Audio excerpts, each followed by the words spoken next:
Vraag 2. Mynie, hoe verander 'n mens se verhouding met God wanneer jy dit begin sien dat hy's nie net sag nie, maar ook vol gesag? Jou verhouding beweeg van troos na 'n plek van diepte en orde.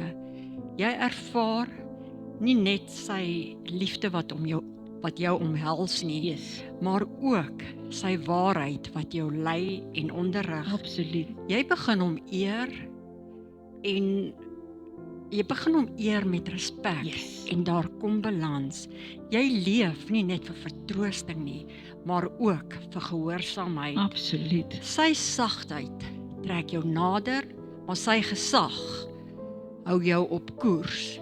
En dit is waar ware groei begin. Dit is so mooi, jy sê dit so mooi uiteen dat 'n mens kry eintlik mense jammer wat nie die leeu ook erken nie. Die verskil sien nie. Wat nie die verskil sien nie en ja, absoluut. En dit is asof die leeu so 'n sterk sekerheid in jou bring dat jy's veilig. Jy kan nie sonder hom nie. Jy kan nie sonder hom en jy's in veilige hande.